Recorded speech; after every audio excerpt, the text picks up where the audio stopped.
এ বাংলাদেশে এখন বর্তমান যদি জরিপ করা হয়, রাজাকার কিন্তু বিএনপিতে বেশি হবে। অন্তর্বর্তীকালীন সরকার অর্থ কি আগে জানতে হবে। অন্তর্বর্তীকালীন সরকার তো এর আগে তো এসেছে। অন্তর্বর্তীকালীন সরকার যখন ব্রিটিশ শাসন হয়, তখন গণ অভ্যুত্থান শুরু হলো, ব্রিটিশরা চলে গেল, পাকিস্তান ভারত আলাদা হয়ে গেল। ব্রিটিশ আমলে গণ অভ্যুত্থান শুরু হয় 1946-47 সালে। তখন ভারত পাকিস্তান ভাগ হয়ে যায়, এই দুই দেশে অন্তর্বর্তীকালীন সরকার গঠিত হয়।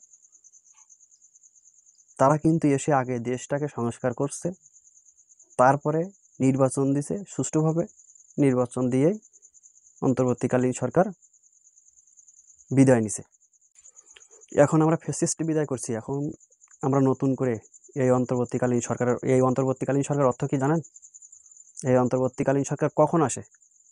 দেশে যখন কোনো বিপ্লব হয়, দেশে যখন কোনো যুদ্ধ হয়, দেশে যখন সরকার পতন হয়, স্বৈরাচারী সরকার পতন হয়, তখন অন্তর্বর্তীকালীন সরকার, এবং এই অন্তর্বর্তীকালীন সরকার একটি সুনির্দিষ্ট টাইম মেনটেন করে, টাইমের ভিতরে নির্বাচন দিয়ে সে বিদায় হয়ে যায়। এই সরকার দেশের সার্বিক শাসন ব্যবস্থা পুনরুদ্ধার ক্রান্তিকাল পরিচালনা করে এবং নতুন গণতন্ত্র প্রতিষ্ঠিত করে। দেখেন ইশরাক ভাই, বিএনপির একজন নেতা, এই বিএনপির যে ইশরাক, এই ইশরাক আসলেই কি ভাবে বলে যে জামাত ইসলামের সবচেয়ে রাজাকার বেশি।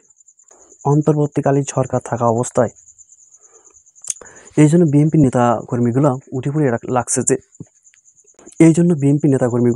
লাগছে যে নির্বাচন করে পাগল হয়ে গেছে। সংসদের আগে নির্বাচন, তারপর গণভোট হবে, সেটা হবে যে সরকার গঠন হবে সেই সরকার সংসদে বসে আলোচনা করবে, তারপর গণভোট হবে। ভিত্তিক সংসদে যে আইন আছে, এদেশে যে সংসদের আইন আছে, সেই আইন অনুযায়ী এই সরকার কি আছে ক্ষমতায়? কোড ট্যানেল, এইটুকু ন্যারেটিভ কোথাও তো বিএনপির ভিতরে নেই।